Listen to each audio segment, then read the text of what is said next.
sei se não a todos, mas pelo menos a maioria.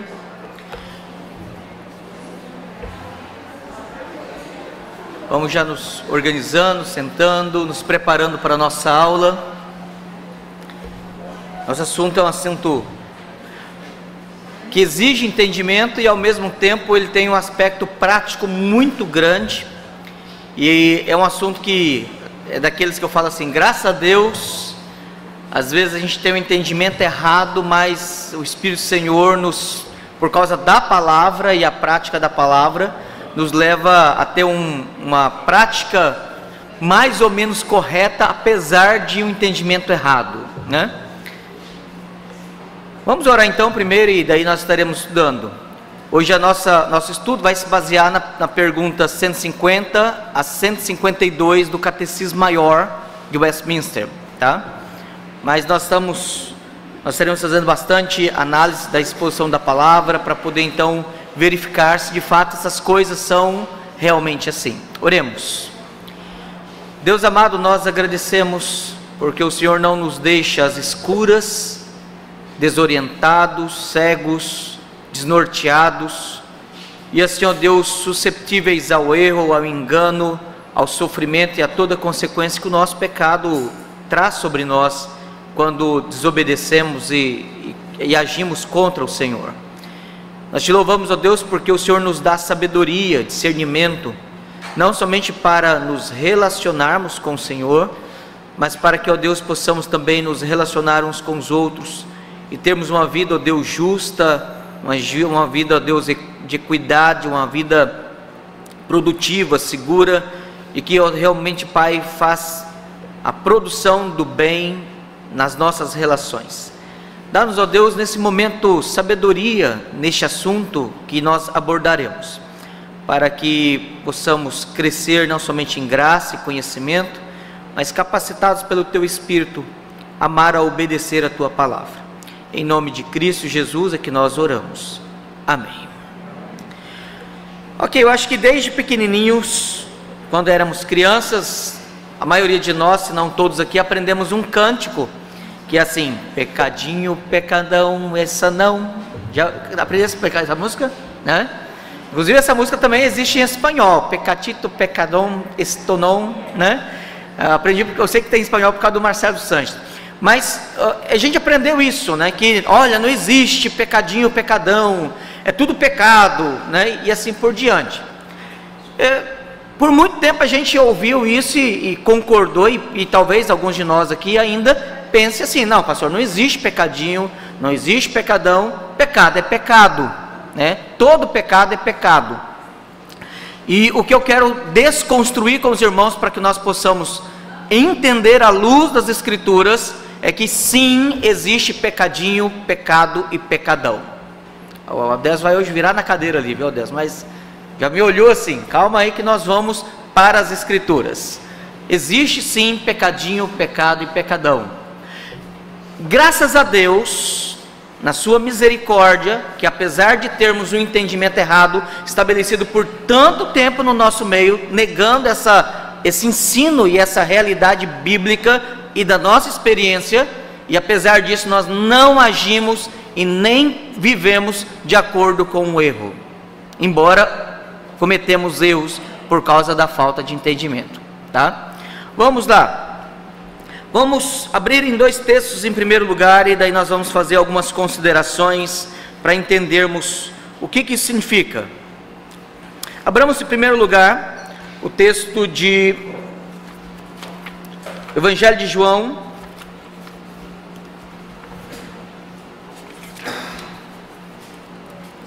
capítulo 19, verso 11. Evangelho de João, capítulo 19, verso 11.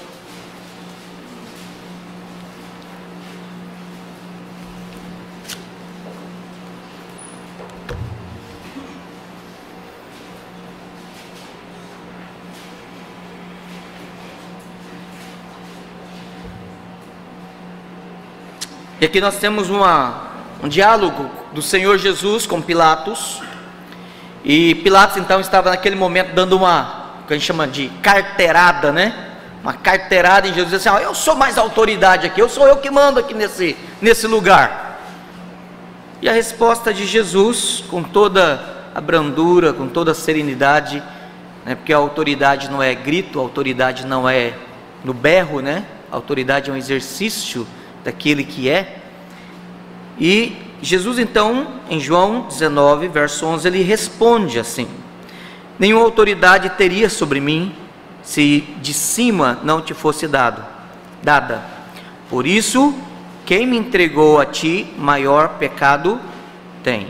Aqui nós temos duas coisas implícitas na resposta de Jesus. Primeiro, ele fala da autoridade que vem de Deus. Então, Pilatos somente tem autoridade para governar, para exercer juízo, e naquele momento, inclusive, fazendo eco a Romanos 13, né, que Paulo posteriormente, lá por volta do ano 54, 56, ele declararia isso no capítulo 13 de Romanos, toda autoridade é instituída por Deus.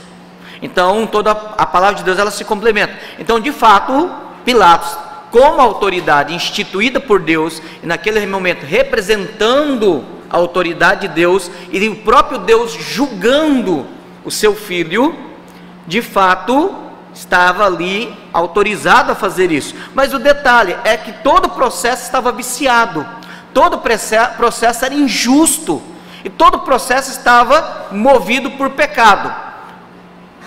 Os traidores, ali a partir dos fariseus, dos escribas, que tinham uma amargura contra Cristo, e nós lemos o Evangelho de João, a partir do capítulo 7, eles tentavam incriminar Jesus. Tanto é que o processo de Jesus foi todo irregular, foi de madrugada, não houve convocação, não houve quórum, né? Teve toda a irregularidade possível, houve mentira, falsa testemunha, tudo.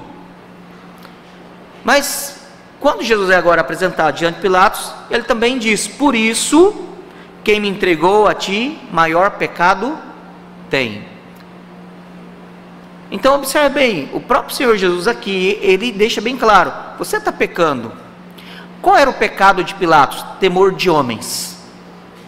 Ele tinha medo de ser rejeitado, ele tinha medo de perder o cargo dele, ele estava agindo ali sob a pressão da liderança dos judeus, ele estava pecando. O povo estava sendo manipulado, como o próprio pastor Rogério agora há pouco mencionou, né? Mata, crucificam, também estava em pecado. Os escribas e fariseus estavam ali agindo junto com os sacerdotes, e os sumos sacerdotes também estavam agindo por amargura. Judas tinha entregue Jesus também como um traidor. Você tem várias pessoas, por motivos e situações diferentes, pecando contra Cristo, e você tem como medir a gravidade do pecado de cada um deles. Então havia pecados. Você não pode dizer que a gravidade do pecado do povo manipulado era a mesma gravidade de um homem que tinha poder, e ele tinha consciência, e ao dizer para Jesus: eu tenho autoridade para te soltar. Ao dizer isso para Jesus, ele não estava ali, embora a motivação do orgulho do coração dele era de dar uma carteirada em Jesus, né? Ele diz assim: ó, eu que mando aqui. Mas ao dizer isso, ele estava trazendo sobre si consciente maior juízo, e a gravidade do pecado dele era maior ainda diante da multidão. Mas detalhe, Jesus vai dizer para Pilatos: maior que o teu pecado é o pecado daqueles que me entregaram para você. Perceberam? Então Jesus não diz assim: está todo mundo pecando igualzinho aqui. Por que o entendimento dessas coisas é importante? Por exemplo, se um filho nosso, ele conta uma mentira, você vai repreendê-lo, dependendo da situação. Se for a primeira vez que acontece aquilo, você vai repreender, você vai orientar, e vai dar para ele uma punição mais leve, ou apenas uma advertência. Se ele insiste em reincidir, em persistir, o pecado torna-se mais grave. Se ele mente porque ele quer fugir de uma punição, é grave. Mas se ele mente porque ele quer pegar um dinheiro seu, é mais grave. Então, graças a Deus, nós somos, pela palavra e pelo Espírito de Deus, levados a praticar o correto, mesmo quando nós pensamos o errado. Então, quando você fala assim, pecado é tudo igual, você sabe que não é. Existe uma coisa na teoria eticista chamada de senso de proporção moral. Já ouviu falar disso? Senso de proporção moral. Existem alguns grupos teóricos que negam isso. Quer ver um exemplo disso? Os esquerdistas. Os esquerdistas negam o senso de proporção moral. Lembra quando o Lula foi recente, tinha recém preso, né? Luz, Vacari, aquela leva Palocci, aquela turma toda, né? Roubaram bilhões do Brasil, bilhões, fora outros que eles emprestaram, né, para os países amiguinhos. Aí você ia falar alguma coisa, o que um esquerdista, especialmente nas redes sociais, fazia? Você já furou fila? Você já pegou troco errado e guardou no bolso? Você conta mentira? Você já tem alguma conta que você não pagou? Você declara certinho o seu imposto de renda? Não era esse tipo de argumento que ele vinha? Aí você ficava assim, todo mundo é corrupto. Você é tão corrupto quanto quem roubou bilhões. Não era esse o argumento? Aí a gente engolia e ficava calado.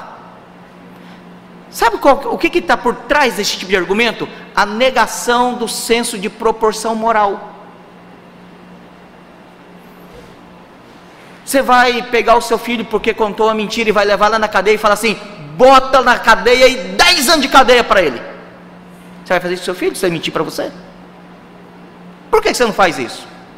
Porque o senso de proporção moral te leva a entender que pecados e atos morais existem proporções diferentes, e existem critérios objetivos para que você possa discernir essas coisas. Você diz assim, peraí, é errado isso aqui, realmente é errado, é grave e é perigoso, mas isso aqui é mais grave, isso aqui é mais sério. Uma coisa é o camarada que está no trânsito, e aí o cara dá uma fechada nele, grita com ele e ofende ele, e ele no sangue quente vai lá, sai do carro dele, passa a mão numa pedra e dá uma pedrada na cara do outro. Outra coisa, se o camarada dali e na casa dele, andar 10 quilômetros para chegar na casa dele, pegar a arma dele, municiar a arma dele, ir atrás do cara, sabendo onde o cara mora, e dar um tiro no cara. Outra coisa ainda, mais grave, uma terceira opção, é ele ir para a casa dele, deitar, dormir, a noite toda ruminar, ele planejar como ele vai matar o cara, fazer uma emboscada 3 dias depois e matar o camarada. É a mesma coisa? O cara que mata no ato da cabeça quente, o cara que vai em casa e volta para matar, e o cara que mata 3 dias depois, é a mesma coisa? Não, pastor, é claro que é, porque matou, né? Sim, mas não tem vários critérios de agravantes que vão tornando mais problemático, mais grave o pecado dele? Então, graças a Deus, nós temos um entendimento prático que às vezes vai contra a nossa convicção por causa de um ensino errado. E aí eu quero trabalhar algumas coisas que o nosso catecismo maior de Westminster, ele nos dá essa sabedoria da palavra de Deus. Vamos lá, pergunta 150. Pergunta 150, ela diz assim, talvez você já leu, e leu assim, batido, sem prestar atenção. As transgressões da lei de Deus são todas igualmente odiosas em si mesmas à vista de Deus? Para quem diz que pecadinho, não existe pecadinho, pecado e pecadão, vai dizer assim, não, Deus odeia igualmente, né? Deus odeia igualmente todos os pecados, e todos os pecados têm a mesma gravidade. Espera aí, mas é isso que a Bíblia diz? Vamos lá para a resposta do Catecismo Maior. As transgressões da lei de Deus não são todas igualmente odiosas, mas alguns pecados em si mesmos, em razão de diversas circunstâncias agravantes, são mais odiosos à vista de Deus do que outros. Quer ver um exemplo disso? Lá no Antigo Testamento, vamos voltar lá no Antigo Testamento. O camarada mentia, o camarada roubava, o camarada adulterava, o camarada ia lá e sequestrava, o camarada ia lá e matava a mãe. O sacrifício de confissão de pecado era só oferecer uma ovelhinha? Para pedir perdão era só oferecer uma ovelhinha? Era proporcional ao ato pecaminoso dele. Por que tinha lá? Vai lá para o livro de Levíticos. Você tem dezenas, várias modalidades de ofertas de confissão, que podia ir desde um efa de uma porção de farinha até um novilho, que poderia ser uma pombinha rola, e deveria às vezes ser dezenas, talvez centenas de ovelhas.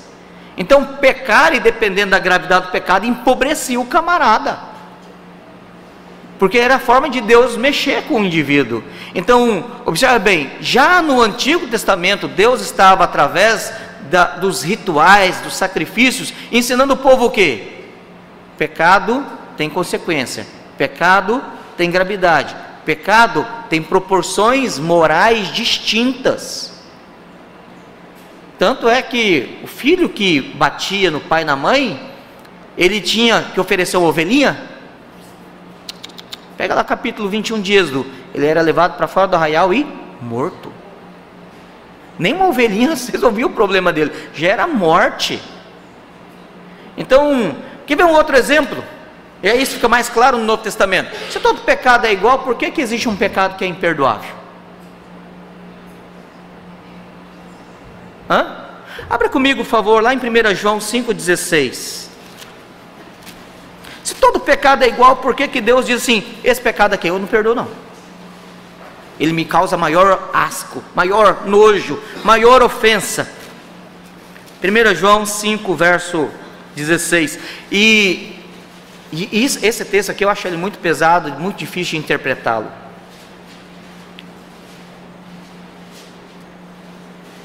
1 João 5,16. Se alguém vir a seu irmão cometer pecado não para a morte, pedirá a Deus e lhe dará a vida. Aos que não pecam para a morte, há pecado para a morte, e por esse não digo que rogue. Se você pergunta, pastor, mas que tipo de pecado é esse? Aí eu já falei que eu tenho dificuldade de interpretar esse texto, eu não sei dizer. Que pecado é? Alguns falam assim, é a blasfêmia contra o Espírito Santo. Eu creio que deva ser, pode ser a blasfêmia contra o Espírito Santo. João não diz qual pecado é, mas ele deixa bem claro que há pecados em que Deus não perdoa, e esse pecado sela para a condenação. Então nós precisamos tomar cuidado. Toda injustiça é pecado, e há pecado não para a morte, diz o verso 17. Então há pecados que são para a morte, e há pecados que não são para a morte. Porque eu preciso entender, esse pecado morte aqui, ele está falando da morte eterna ou da morte física? Então são várias implicações que o texto nos dá, e que é difícil responder, porque João, ele não é claro nesses detalhes, mas serve-nos uma advertência solene, diz assim, cuidado. Deixa eu me fazer uma outra observação antes que isso aqui seja esquecido. Quando eu falo que há pecadinho, pecado e pecadão, alguém vai assim, pastor, mas pecadinho, então tem pecadinho que a gente pode pecar assim, não faz mal, né? Vamos entender uma coisa. Quando eu falo pecadinho, eu não estou minimizando, eu não estou dizendo que a gravidade deste pecado é insignificante. Estou dizendo que esse pecado, ele é menos ofensivo. Jesus diz lá em Mateus 5, se você tiver intenção impura na sua mente com uma mulher, você já adulterou, é adultério. Só que eu não posso dizer que é adultério no mesmo nível de gravidade de alguém que seduz, premedita, gasta tempo, acompanha. Um adultério não acontece assim, olhou para a cara do outro, vamos para um hotel? Quer dizer, pode até acontecer, mas como que pessoas que às vezes são amigos de anos, casais que são amigos de anos, e eles começam a afinar a amizade, e aí um olha para a carência do outro, e aí olha só como é que a coisa vai gravando. São amigos, amizade de anos, aí começa a criar intimidade, aí a mulher ou o homem começa a abrir o coração com o amigo e não com o cônjuge, e aí o outro começa a perceber a carência, ele começa também a dar vazão à carência do coração dele, começa a criar intimidade, e aí os dois, uma hora de uma semana, um mês, um ano, um tempo depois, vão para o motel. Não é a mesma coisa de alguém olhar e falar assim, fulano, e fantasiar na cabeça. É pecado, é perigoso. Há uma diferença entre, por exemplo, um jovem chegar e falar assim, pastor, eu estou tendo problema com pornografia. Eu estou tendo problema com pornografia porque eu estou tendo um problema de hábito de masturbação. E aí você acompanha, ora, trata, orienta, ajuda, pastoreia, inclusive preservando a privacidade e a dificuldade. Você já chega assim, vamos levar no conselho e dar disciplina em você e expor você. Então, agora, se esse camarada, ele da pornografia, procura prostituta, começa a ter, eu falei, peraí, aí tem que ser tratado disciplinarmente, porque a coisa está criando gravidade maior. Então, quando nós olhamos aqui o assunto, nós vemos que de fato as transgressões da lei não são todas igualmente ofensivas e odiosas. Ficou claro isso aqui até aqui, para a gente estabelecer o princípio? A Bíblia deixa isso claro. Todo pecado, não existe pecado insignificante. Isso aqui precisa ficar claro. Ah, não, isso aqui é um pecadinho, isso aqui não tem problema não. Não, se você pensar isso, você está pecando. Porque não existe pecado insignificante. O que eu estou dizendo é que existem pecados que são menores em gravidade, existem pecados que são graves, e a Bíblia diz que há pecados que são gravíssimos, e há pecados inclusive que são para a morte. E aí pode ser morte, juízo temporal, e pode ser morte como pecado imperdoável, que é a blasfêmia contra o Espírito Santo. Tá? Então você tem níveis diferentes, situações diferentes de pecado. Então vamos lá. A pergunta 151, ela é fantástica para entendermos os critérios. Quais são os critérios então? Lembra que eu falei no início que existem critérios que são objetivos para isso? Né? Não é assim, eu acho, porque por exemplo, o pessoal da congregação cristã é uma seita herética, né? Eles vão dizer assim, qual é a blasfêmia contra o Espírito Santo? O que eles ensinam? É o adultério. Aí você fala assim, mas onde na Bíblia diz que o adultério é blasfêmia contra o Espírito Santo? Porque no entendimento deles, né, óbvio, depende de quem comete o adultério, né, o camarada não é perdoado e vai ficar lá no banquinho dos exclusos, lá no fundão, né? Mas a pergunta é, não é um pecado que mais me ofende. O critério não é algo subjetivo e individual, o critério ele é objetivo e universal. Então, a sabedoria dos nossos pais, didaticamente, categorizaram em 4 parágrafos a pergunta 151, para nos mostrar, didaticamente, como que nós podemos discernir situações diferentes. E aí eu vou expondo e citando exemplos práticos, e vamos também para alguns textos da Bíblia. Então vamos lá. Pergunta 151 do Catecismo Maior: quais são as circunstâncias agravantes que tornam alguns pecados mais odiosos do que outros? Resposta, primeiro parágrafo. Alguns pecados se tornam mais agravantes, primeiro parágrafo, né? Em razão dos ofensores, se forem pessoas mais maduras, de maior experiência ou graça, se notáveis pela profissão da religião, dons, posição, ofícios, se forem guias para outros e pessoas cujo exemplo será provavelmente seguido por outros. O Senhor Jesus um dia assim, a quem muito é dado, muito será cobrado. Por quê? Adultério é adultério.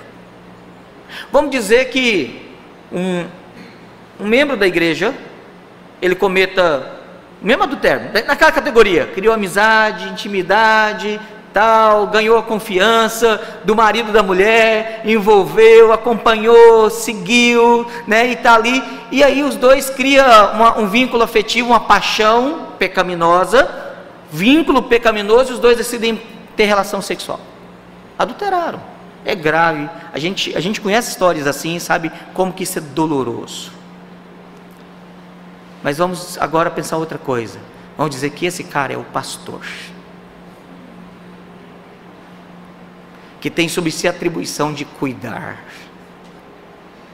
de restaurar aquela família, de acompanhar aquele casal, que tem o ofício, os dons, o chamado, que tem a confiança de toda a igreja, que ninguém em nenhum momento passaria pela mente deles questionar um homem de Deus, tendo um ato tão perverso como esse com uma das suas ovelhas.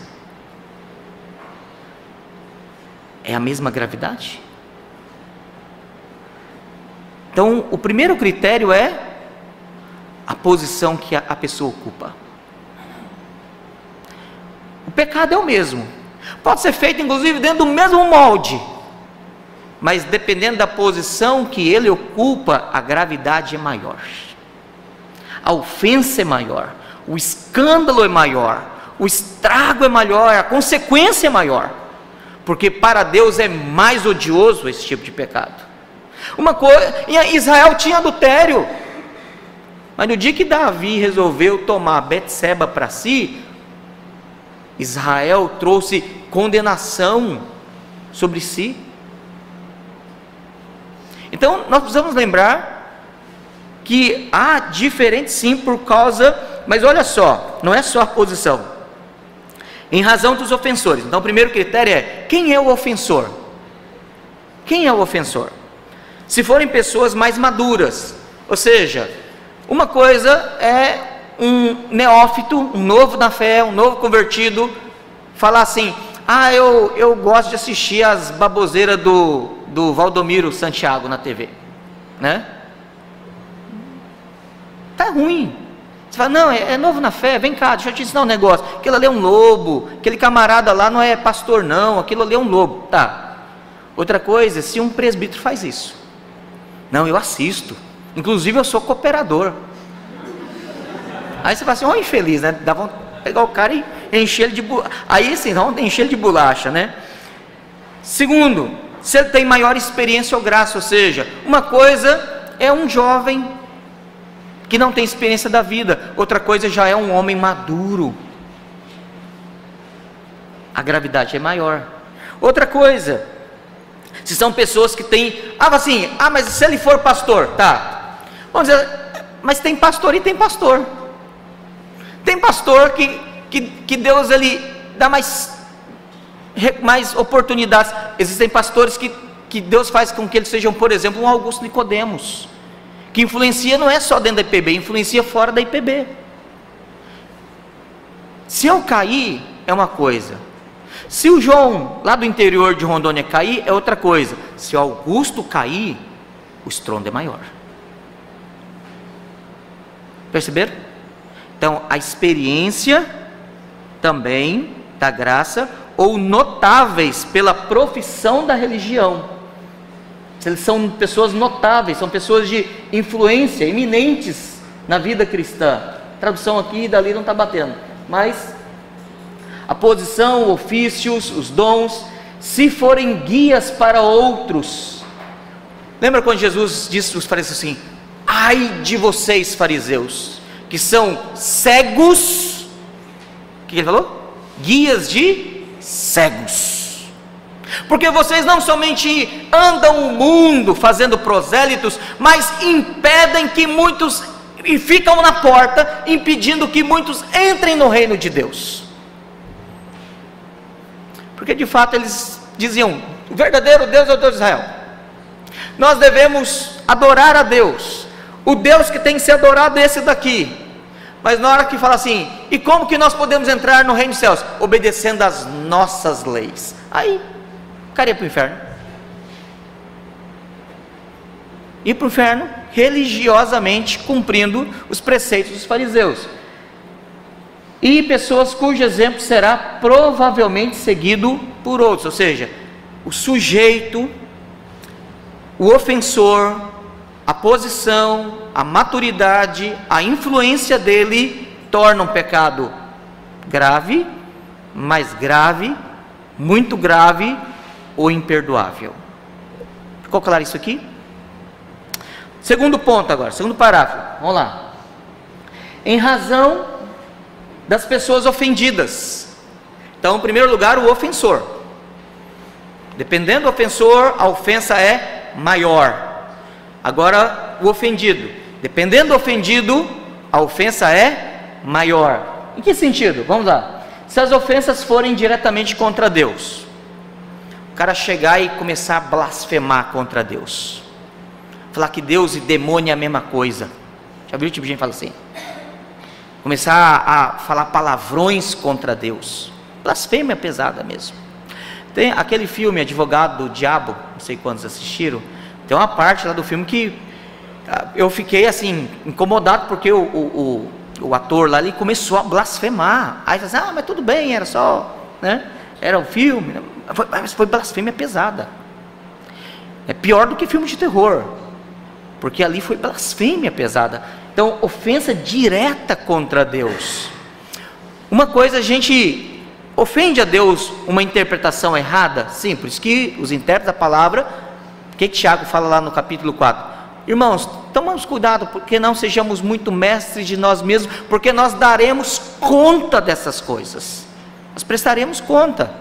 Então, interpretar uma doutrina errada é algo, ou melhor, ensinar a doutrina errada é algo perigoso.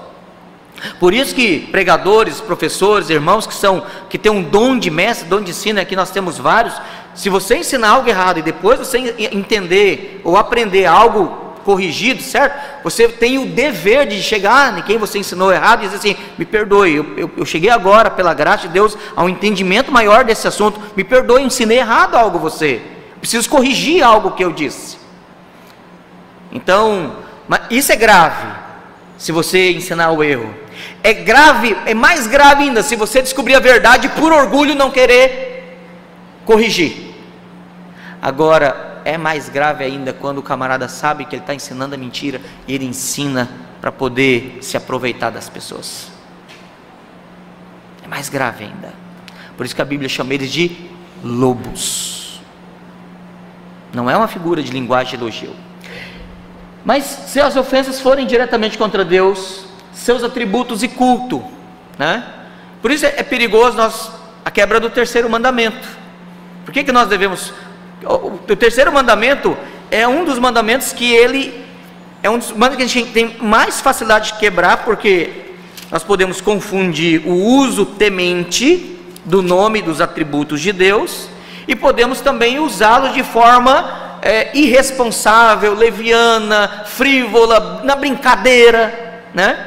Mas olha só o que a palavra diz, Êxodo 20, verso 7, não tomarás o nome do Senhor teu Deus em vão. A gente para aqui, né? Mas olha só o porquê que Deus diz que isso não deve ser feito, porque o Senhor não terá por inocente o que tomar o seu nome em vão. Não, Senhor, eu estava usando assim, mas foi sem querer. Eu não tenho por inocente. Mas eu não sabia que era tão grave. Eu não tenho por inocente. Então o fato de você pegar veneno e beber, não tem como você depois falar assim, chegar lá no médico e falar assim, eu tomei, eu não sabia que era veneno. Problema seu, você foi advertido.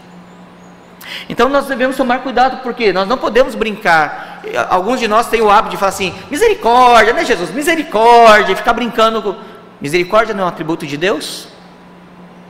Então nós não podemos usar os atributos de Deus, nós não podemos ficar brincando com os atributos de Deus. Pelo amor de Deus, né gente, né? E ficar, o amor de Deus salva, o amor de Deus não é assunto de piada. Então quando nós vemos isso aqui, nós estamos ofendendo diretamente a Deus, e isso é grave, mesmo que você considere isso como sendo algo simples, e nem pecado. Mas pastor, isso é pecado? É pecado, porque você está zombando, brincando tratando de forma leviana algo que envolve próprio Deus, os seus atributos, o culto, ou contra Cristo e a sua graça. Contar piadas também envolvendo o nome de Deus, as pessoas da Trindade, ou qualquer coisa assim, né? Eu tenho muita dificuldade com alguns canais evangélicos de humor no YouTube, né? Tem lá acho Nemea, né? Tem uns camaradas lá, acho que é Porta, alguma coisa assim.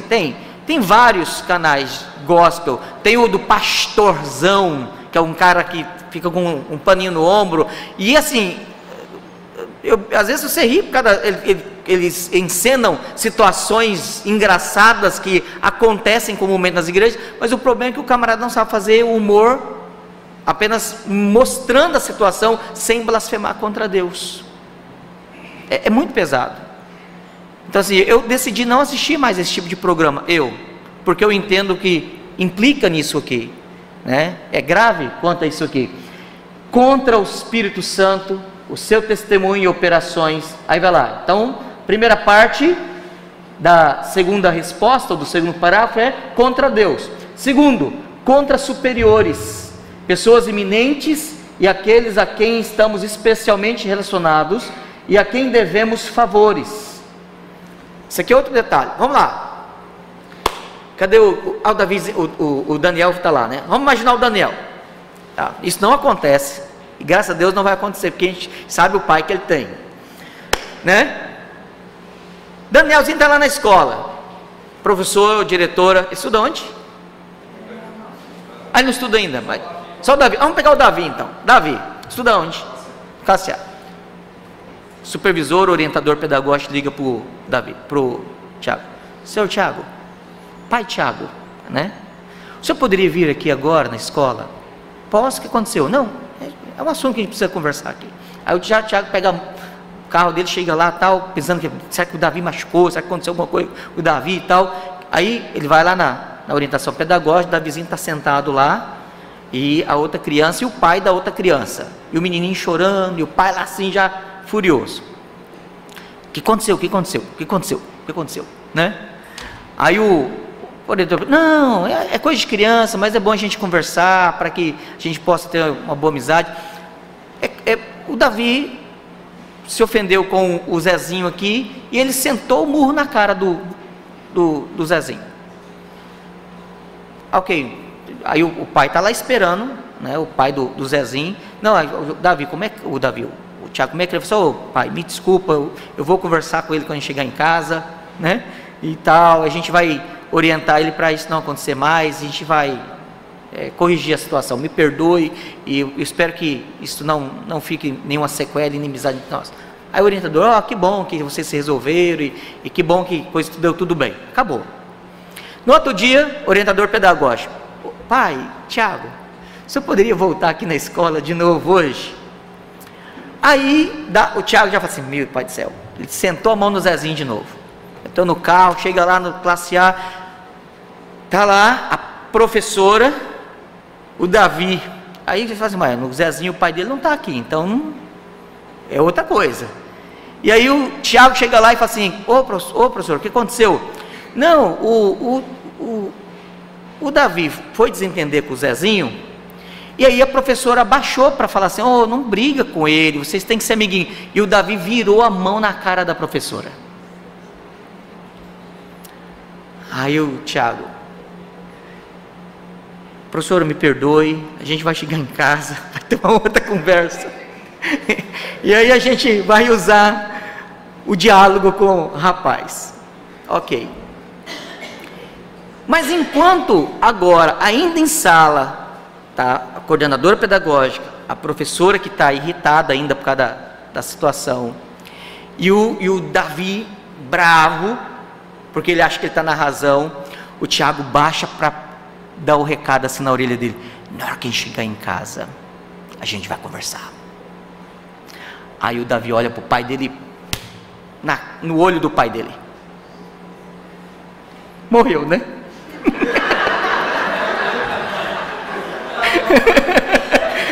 O Tiago está até vermelho. Calma, Tiago, é só uma ficção, isso nunca aconteceu.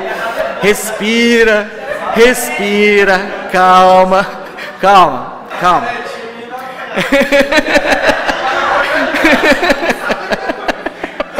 Tá, olha só.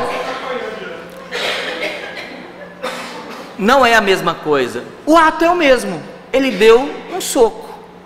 Ele deu primeiro um soco na cara do coleguinha, coigual. Depois ele deu um soco na cara da professora, é uma autoridade.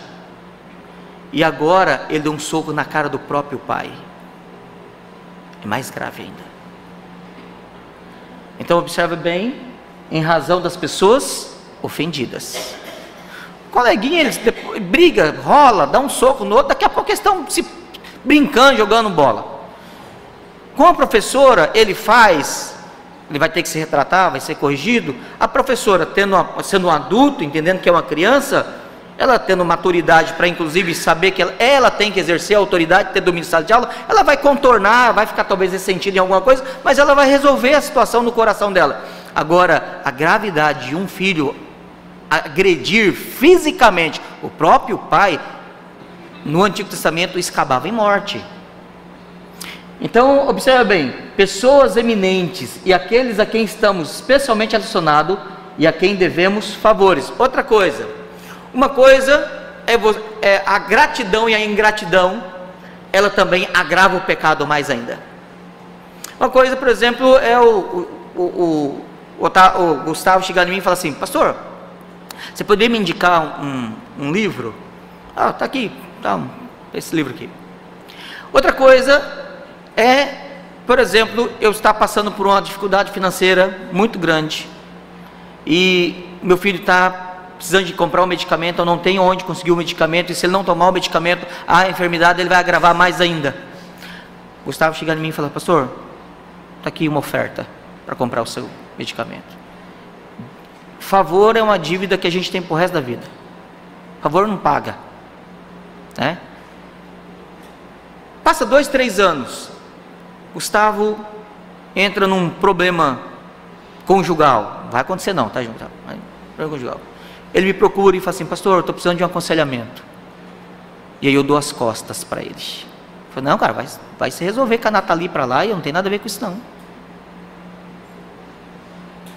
Você pode falar assim: eu tenho dever como pastor, então já é grave. E eu tenho uma dívida de favor. Se eu não fosse pastor, eu ainda teria o dever de ouvi-lo por gratidão, porque ele foi meu amigo no momento que alguém da minha família precisou, e agora ele na família dele precisa, e ele precisa de um amigo.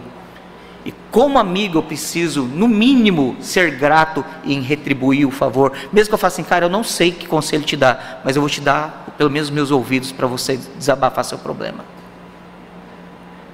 A ingratidão, a traição, a ofensa, nesse sentido, é algo que torna mais grave ainda o pecado. Então, olha lá, terceira parte do parágrafo 2: contra os santos, especialmente os irmãos mais fracos. É grave, porque, por exemplo, se eu escandalizar alguém, né? A pessoa fala: não, mas entenda, o pastor é bobeira dele, eu não concordo com ele, mas ele pensa assim, eu estou nem aí para ele. Agora Jesus disse o quê? Se alguém, por meio daqueles que vieram escândalo, né? Mas pior ainda será aqueles que escandalizaram, a palavra escândalo é fazer tropeçar um destes pequeninos, ou seja, fazer novos na fé, fracos na fé, crianças e jovens que não têm maturidade, a escandalizar e a desanimar no evangelho, ou induzi-los ao pecado por causa do mau exemplo. Isso é mais grave ainda. Qualquer pessoa que escandalizar é pecado, mas a partir do momento que eu escandalizo alguém que é fraco na fé, é novo na fé, é imaturo na fé, e isso vai deformar o compromisso dele com Cristo, isso é mais grave ainda. Ficou claro isso aqui também? E por último ali, segundo parágrafo: contra as almas ou as de quaisquer outros, e contra o bem geral de todos ou de muitos. Aqui envolve corrupção pública, né? Então, eu roubei R$1 bilhão dos cofres públicos. Você não está roubando o Estado, só o Estado. Você está roubando o benefício que chegaria a centenas de pessoas, milhares de pessoas, porque aquele 1 bilhão poderia ser investido, por exemplo, no hospital. Vamos imaginar assim, tira o João Paulo daqui de Porto Velho, esqueça de João Paulo, o que vira Porto Velho?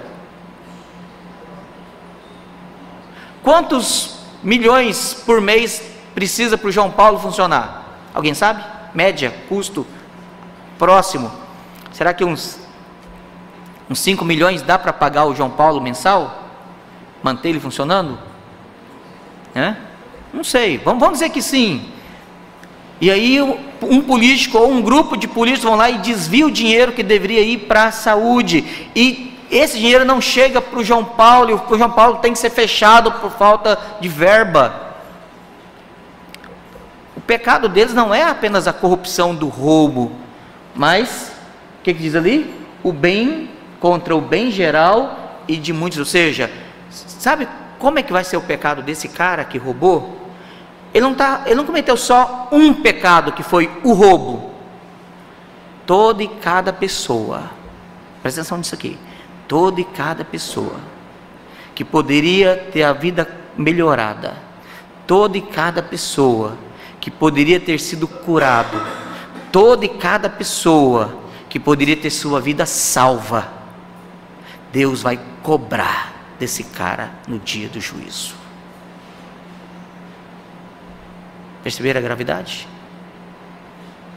Então não deixa que o cara fale assim, fulano roubou 2 bilhões de reais, você fura a fila? Meu infeliz, eu furo. Tinha 5 caras na minha frente, tinha 5 caras atrás de mim, eu roubei a vez de 5. Quando você roubou 1 bilhão de reais, você matou centenas, se não milhares de pessoas. Não é o mesmo pecado, não é a mesma coisa. Nós precisamos ter senso de proporção moral, porque a Bíblia nos ensina essas coisas. Ficando claro isso aqui, irmãos? Vamos para o próximo ponto, então. Terceiro parágrafo, vamos lá. Então, em primeiro lugar é o ofensor, segundo, o ofendido, terceiro, pela natureza e qualidade da ofensa. Se for contra a lei, a letra expressa da lei, se violar muitos mandamentos, se contiver em si muitos pecados. Então vamos lá. Lembra do jovem rico? Ele diz assim: mestre, desde a minha juventude eu tenho obedecido a lei, eu nunca matei, eu não roubei, eu não adulterei, eu não... O que me falta para entrar no reino dos céus? Do que ele estava falando ali? Qual era o argumento dele? Era que ele não era um violador, um transgressor da lei expressa. Ou seja, ele nunca matou, ele nunca foi lá e tirou a vida biologicamente de outra pessoa. Ele nunca, talvez, adulterou com outra mulher, né? Ou outra situação. Mas a pergunta é: a lei expressa é todo o significado da lei? Não, porque você tem ela no seu sentido positivo e negativo, e tem as implicações da lei. Tem aquilo que a lei proíbe, tem aquilo que a lei ordena. Então ninguém consegue perfeita e satisfatoriamente cumprir a lei. Mas é grave, é mais grave, em primeiro lugar, é mais grave a desobediência, a transgressão expressa da lei. Então, por exemplo, o 6º mandamento, não matarás. Eu não posso tirar a vida de alguém. Mas toda vez que eu deixo de dar qualidade, por exemplo, pensando aqui, profissionais. O Igor é odonto, é dentista, né? Vai torturar o pastor Rogério essa semana, é isso, né? Então o pastor Rogério lá. O pastor Rogério, ele vai pagar um valor para o Igor, para ele prestar um serviço. Como profissional da saúde bucal, ele vai fazer uma restauração, uma ponte, a coroa, não sei o que é o serviço, vai arrancar os atacantes, né? Vai fazer alguma coisa. Se o serviço que o Igor fizer for mal feito, que a gente chama de serviço porco, for um serviço ruim, pastor Rogério vai ter um prejuízo financeiro. Ele vai ter menos qualidade de vida, porque ele vai ter dois problemas. Dinheiro que ele pagou, ele perdeu. A obturação ou a ponte é de má qualidade, vai cair, né? Ou vai se estragar com facilidade. Daqui 3, 4 meses ele vai ter que gastar com outro dentista, que talvez ele não volte no Igor, porque ele vai ficar assim, não, ali eu já não confio mais. Então ele vai gastar novamente um outro dinheiro que ele poderia gastar para o benefício da família, ele vai ter que gastar de novo no mesmo problema, e ele vai ficar mais pobre, porque ele vai gastar em algo. Ele vai deixar de ter o dinheiro para a qualidade da família, para gastar novamente com a saúde dele, e tendo menos dinheiro, porque ele está gastando de novo com a mesma situação. Fora a raiva, né? Ele pecou contra ele, e ele vai pecar contra ele aqui também. Isso é quebra do sexto mandamento. Quando não matarás, não é apenas não tirar a vida biológica. Toda vez que eu faço algo que eu não dou a qualidade de vida que o outro precisa, eu estou quebrando o sexto mandamento. Porque o não matarás pressupõe que produzirás vida. Então esse é o ponto. Quando você então tem a expressa, mas olha só, ninguém pode dizer que não é grave. É grave, o cara fazer um serviço porco, mal feito, né? É grave. Um professor que não ensina o que o aluno precisa aprender, é grave. Um médico que não atende um paciente com a devida atenção para diagnosticá-lo com precisão naquilo que realmente o tratamento exige, é grave. Mas é mais grave ainda se o camarada sacar a arma e ir lá e tirar a vida do outro. Isso então pode ignorar. Se violar muitos mandamentos, né? Camarada, uma coisa é se ele apenas fizer isso. Aí, o pastor Rogério vai reclamar com o Igor pega 2 testemunhas e dá um processo ainda nas costas do pastor Rogério, porque ele está se sentindo difamado. No local de trabalho dele, ele foi difamado, né? Tem esses negócios aí também. O pecado começa a aumentar. Aí gera agora inimizade, difamação, mentira. Aí outro detalhe, não é só uma briga agora só do Igor com o pastor Rogério. A Raquel, os parentes do pastor, aí começa a virar. Então observa bem, é o tipo de situação que vai se tornando cada vez mais grave. Por quê? Porque vai violar muitos mandamentos e vai conter muitos pecados. Um único pecado pode gerar toda essa situação. Ele se tornou muitíssimo grave nesse sentido. Vamos lá. Se for concebida não só no coração, uma coisa é você falar assim, estou fantasiando, estou desejando. Mata, ora a Deus, mortifica, antes que a coisa transpassa. Mas se manifestar-se em palavras e ações, onde Jesus fala assim, a boca fala do que o coração está cheio, porque é do coração que vem os adultérios, assassinatos, guerras e assim por diante. Escandalizar a outrem e não admitir reparo algum. Esse é outro problema. Se o camarada ele causa o problema e aí ele ainda se dá ainda no direito de falar assim, eu não tenho que resolver nada, eu não tenho que fazer nada, né? Se alguém der uma ré e acertar o carro da Maria, né, e amassar cada dia, Maria, me perdoe, nós somos irmãos em Jesus, né, e eu amassei o seu carro, a porta não vai abrir mais, tudo bem, mas, né, tem a outra porta que você pode usar, né, e Deus te abençoe. Aí a Maria vai falar assim, tá bom, não tem problema não, a gente é crente, o crente aprende a assumir os prejuízos, né? Não é seu, pior ainda, né? Aí é da missão, eita pega, aí piora o negócio. Tá ok. Como ela pode, se ela quiser perdoar e assumir o prejuízo, é uma coisa. Agora ela pode dizer, não, vamos perdoar porque o perdão envolve a questão do relacionamento pessoal. Eu não vou ficar ofendido por você ter amassado o meu carro e diminuído o valor do carro, valor de comércio. Agora, como é que nós vamos acertar aqui? Isso não tem nada a ver com perdão. Isso tem a ver com justiça. Perdão é graça, é misericórdia. Justiça é reparo do dano. Então o que o camarada que acertou o carro dela vai fazer? Ô Maria, me perdoa. Ela, perdoa, não tem problema. Mas como é que nós vamos resolver o prejuízo? Né? Ah, Maria, eu posso pagar parcelado, eu posso levar num amigo meu, eu posso... Ok. Agora outra coisa eu falo assim, não tem que pagar isso. Você não prestou atenção, você colocou no lugar errado, né? Oi? Põe na conta do perdão. Põe na conta do perdão. E aí a gente acaba gerando, porque o que acontece? Essa conversa de põe na conta do perdão, você está empobrecendo ela, você está quebrando o 6º mandamento contra ela, porque ela vai gastar um dinheiro que ela não tem ou que ela não pode gastar, para assumir um prejuízo que você cometeu contra ela. Isso é grave. E aí, dependendo da gravidade do dano, da ofensa, do prejuízo, isso vai aumentando mais ainda. Vamos lá ainda. Se for, já falamos lá, se for contra os meios, misericórdia, juízos, a luz da natureza, convicção da consciência, admoestação pública ou particular, censuras da igreja e punições civis, né? Então, por exemplo,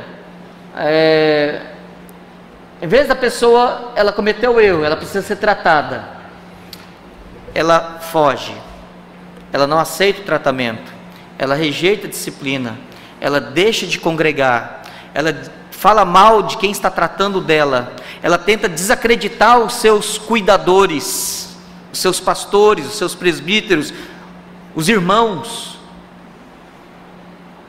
torna o pecado dela mais grave. Já tem a gravidade do pecado e agora tem a gravidade da rejeição da autoridade, dos meios, dos benefícios do tratamento. Se for contra as nossas orações, propósitos, promessas, votos, pactos, obrigações a Deus e aos homens, e aqui envolve ordenação, votos de casamento, votos de profissão de fé, né?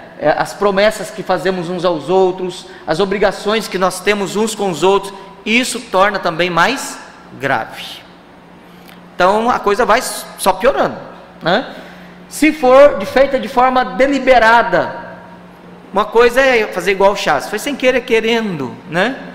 Outra coisa é planejar, premeditar, medir, articular e o indivíduo esperar para poder fazer. Se for voluntária, presunçosa, impudente, jactanciosa, ou seja, orgulhosa, né?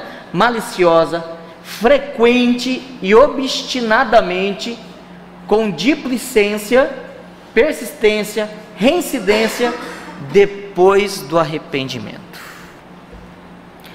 Se a pessoa já vem fazendo tudo isso antes de ser tratada e antes de manifestar arrependimento, é grave. Se a pessoa é tratada e ela diz estar arrependida e ela volta na mesma situação, vamos lá para Pedro. Eu gosto muito desse texto de Pedro.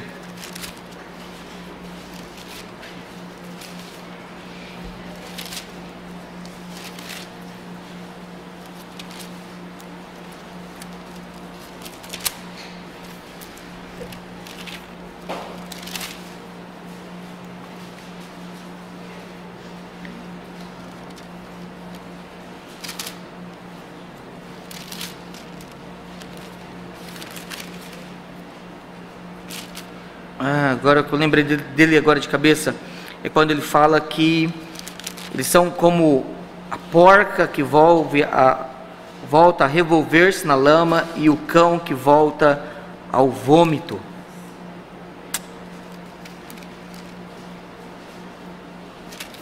Eu lembrei de cabeça agora esse texto. Obrigado. 2 Pedro 2, verso 21 e 22. Obrigado, Maria. Pois melhor lhes fora nunca tivessem conhecido o caminho da justiça, do que, após conhecê-lo, volverem para trás, apartando-se do santo mandamento que lhes fora dado. Com eles aconteceu o que diz certo adágio verdadeiro: o cão voltou ao seu próprio vômito, e a porca lavada voltou a revolver-se no lamaçal. E aí a Bíblia tem outra situação que diz assim: e o seu segundo estado tornou-se pior do que o primeiro. A gravidade maior, né? Então é isso que o terceiro parágrafo ele vai nos pontuar. Então nós temos, quais são os critérios? O primeiro critério é o ofensor. O segundo critério é quem é o ofendido. O terceiro critério é o modo como isso é feito. E aí o quarto, sobe lá para o quarto parágrafo. Olha lá: circunstâncias, tempo e lugar, né? Então, quem faz, sobre quem, contra quem se faz, como se faz, onde e quando se faz. Olha só como que tudo isso vai tornando mais grave o ato. Pelas circunstâncias de tempo e de lugar, se for no dia do Senhor. Então olha só, pecar no dia do Senhor é mais grave do que pecar em qualquer dia. É interessante isso aqui. Então, a Bíblia, mas todos os dias não são iguais? Para Deus não, Ele tem um dia que Ele separa e diz: vinde a mim, né? Para a gente ir adorá-lo, invocar o seu nome, e esse dia deve ser usado para a adoração, a misericórdia e a devoção a Deus. Então, se nós usarmos esse dia para qualquer situação de pecado, o pecado torna-se mais grave, porque ainda é o dia do Senhor, né? Se for no dia do Senhor, ou em tempos de culto divino, imediatamente antes, depois desses, ou de outros auxílios para prevenção ou remédios contra tais quedas. Vamos dar um exemplo aqui. O marido, ele quer trair a esposa, aí ele fala assim: não, hoje eu vou participar no culto lá da outra igreja, lá eu te deixo aqui, eu vou lá no outro culto lá, porque eu tenho que lá fazer alguma coisa. E ele na verdade passa na casa da amante e vai para o motel. O adultério é grave, a ofensa é grave, o escândalo é grave, a mentira é grave, mas torna-se mais grave ainda, porque é no dia do Senhor, no momento em que deveria estar na adoração ao Senhor. Mais grave ainda. E detalhe: depois destes e de outros auxílios para prevenção e remédio contra tais quedas. Ou seja, em vez de você tomar o remédio que vai produzir saúde, vai resguardar sua vida espiritual, você vai lá no vaso e derrama ele e dá descarga. É isso. A ofensa ela vai remontando. E aí fecha: se em público ou em presença de outros que são capazes de ser provocados ou contaminados por essas transgressões. O menino está na escola, aí fala assim: vamos cabular a aula, vamos matar a aula. Não sei como é que é a palavra agora, é cabular ainda, matar a aula, não sei como é, né? E aí o crente que deveria falar: não, nós vamos lá e vamos assistir a aula. Não, mas é aula chata. Não, a gente vai assistir a aula, nem tem 25% de poder faltar. Não, mas vamos assistir a aula. Aí você imagina o crente liderar a turma que vai pular o muro para matar a aula. Torna ainda mais grave, porque os pais confiam que ele está naquele momento se dedicando a estudar. Ele tem um contrato social de compromisso com o professor, de estar na sala de aula para estudar. Se acontecer qualquer coisa, um acidente, durante aquele momento, a escola inclusive pode até ser processada, porque o guarda na porta, depois que o camarada entrou, a escola é responsável pelo aluno. Ele está não somente trazendo juízo sobre si, mas sobre aqueles, sobre ele também. Então a gravidade vai aumentando. Tá. Vamos ler agora a pergunta 152 para nossa finalização, e aí nós vamos ter, se alguém quiser fazer alguma pergunta. Pergunta 152: o que cada pecado merece da parte de Deus? Todo pecado, até o menor, tá? Mas lembre bem, menor não significa insignificante. Todo pecado é pecado contra Deus. Todo pecado ele tem um valor de ofensa infinita contra Deus, porque Deus é infinito, tá? Então lembra lá o critério, o ofendido.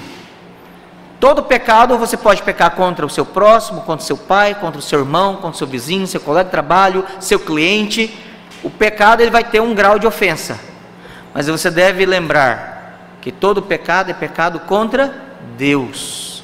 Você pode pecar ainda mais e aí aumentar a gravidade em pecar contra alguém. E aí tem um juízo temporal aqui, mas todo pecado ele tem valor infinito, de modo que nenhum pecado ele é insignificante. Então não existe pecadinho no sentido de, esse pecado aqui não tem problema. Se você racionalizar nesse processo, você já está trazendo juízo sobre si. Então todo pecado ele é ofensivo a Deus, todo pecado ele é perigoso.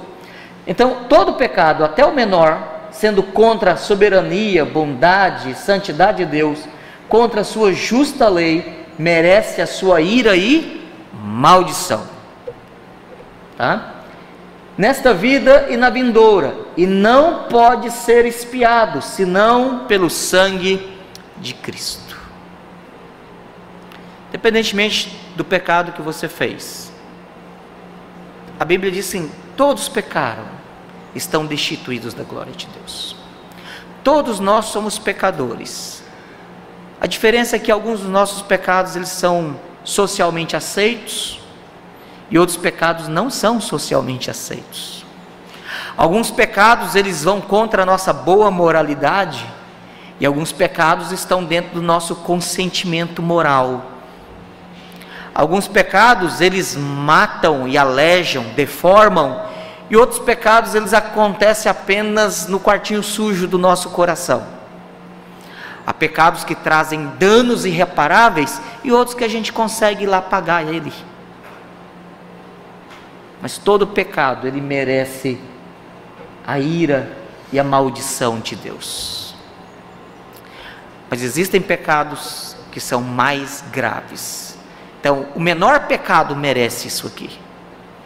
E os pecados mais graves, e os pecados de maior gravidade, e os pecados que têm consequência temporal, e pecados que têm consequência eterna.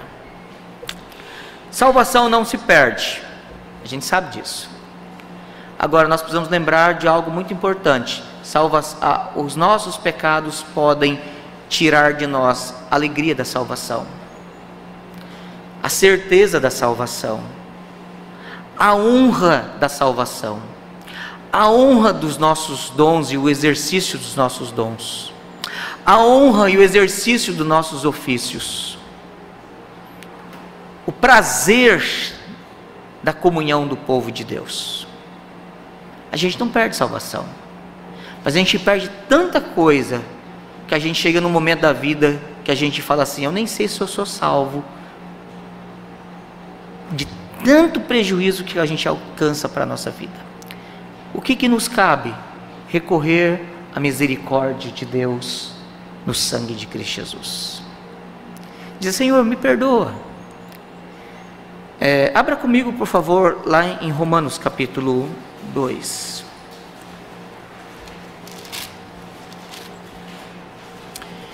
No céu, no novo céu, nova terra, novo céu, nova terra, depois do juízo, a Bíblia fala que haverá galardão. Galardão serão recompensas, né?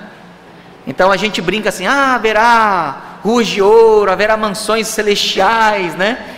E aí no céu, no novo céu, nova terra, não haverá socialismo, tá? Então funciona pela meritocracia de Cristo. A meritocracia de Cristo. Mas a bondade do Senhor recompensará, por causa da sua promessa, por causa da sua aliança, os seus filhos nas suas obediências. E nós teremos recompensas. Alguns terão maiores recompensas, maiores honras, maiores alegrias no novo céu e nova terra. Nós não temos muitos detalhes sobre isso nas Escrituras. Talvez serão posições de honra lá, é possível, autoridade sobre os nossos irmãos no novo céu? Talvez sim, porque lembra que uma vez Jesus, a mãe de Tiago e João chegou em Jesus, depois que ele estava ensinando, ela chega no cantinho, a mãe deles fala assim: mestre, quando vier no teu reino, coloca João do lado e Tiago do outro, do teu lado, para eles poderem governar contigo, né? Lembra que ela fez essa besteira, né? Parece-nos que ela não entendeu direito o que Jesus estava falando, e tanto que ela falou uma besteira para ele, mas a ideia era de posições de honra. Então, parece-nos que na questão do galardão, na recompensa do novo céu e nova terra, haverá posições de honra, haverá lugares de honra, haverá autoridades de honra e algumas coisas assim. Haverá prazeres maiores para uns do que outros. Então haverá gradação de recompensa devido à obediência no Senhor, certo?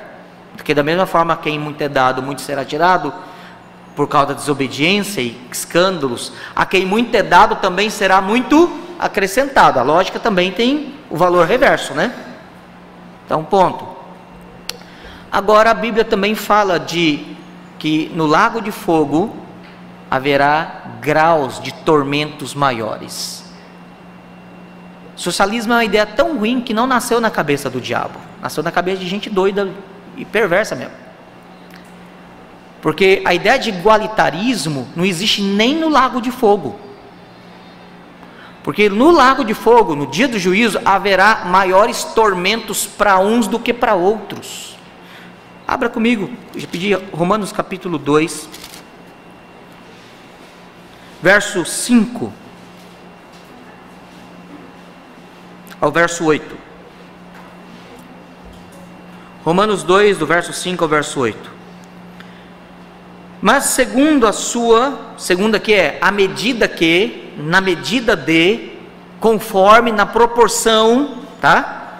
Mas segundo a tua dureza de coração impenitente mas segundo a tua dureza e coração impenitente, ou seja, sem arrependimento, ou seja, Deus vai medir o quê? A dureza, e Deus vai medir a falta de arrependimento, a persistência do pecado. Acumulas contra ti mesmo ira para o dia da ira e da revelação do justo juízo de Deus, que retribuirá a cada um na mesma proporção, segundo no acúmulo do seu procedimento. E a vida eterna aos que, perseverando em fazer o bem, procuram glória, honra e incorruptibilidade.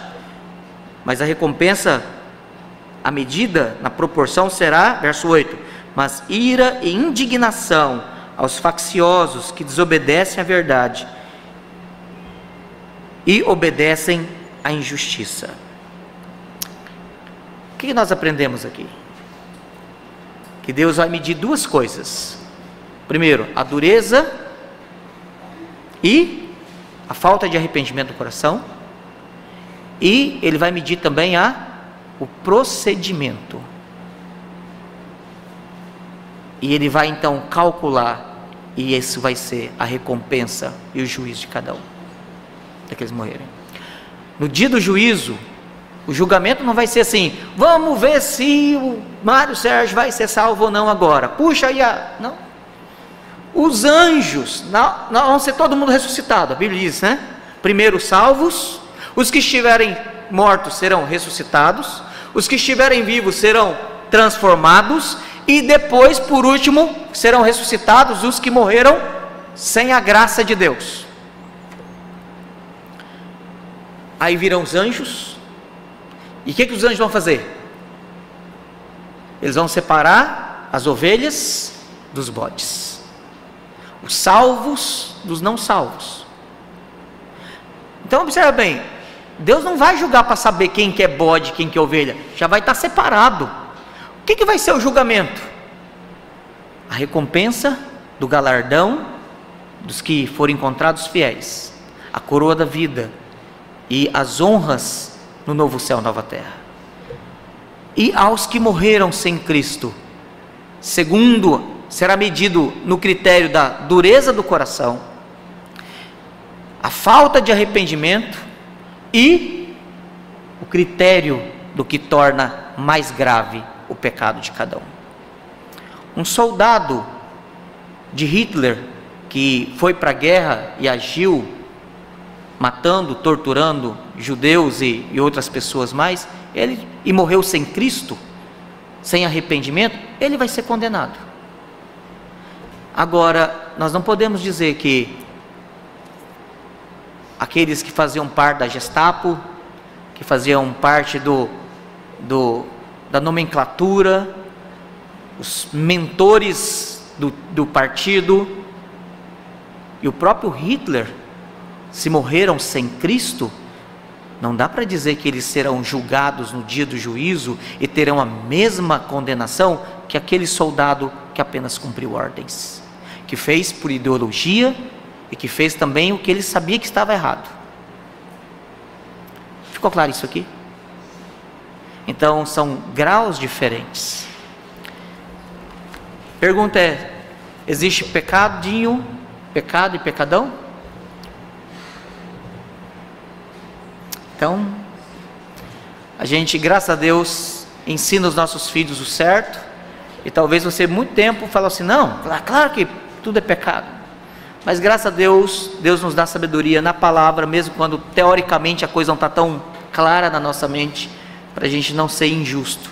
Primeiro, porque nós seríamos incoerentes com a nossa atitude, porque se todo pecado é igual, por que a gente dá punições diferentes para os nossos filhos?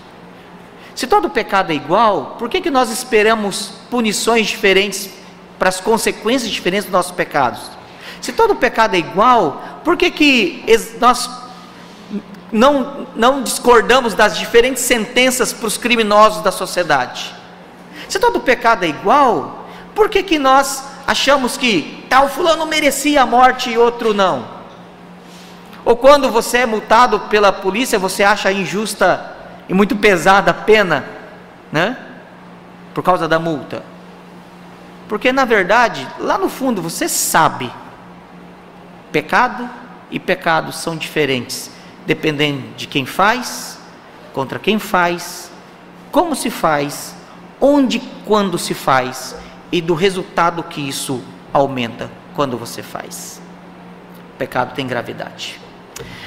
Vamos orar e a palavra depois está com o pastor Rogério.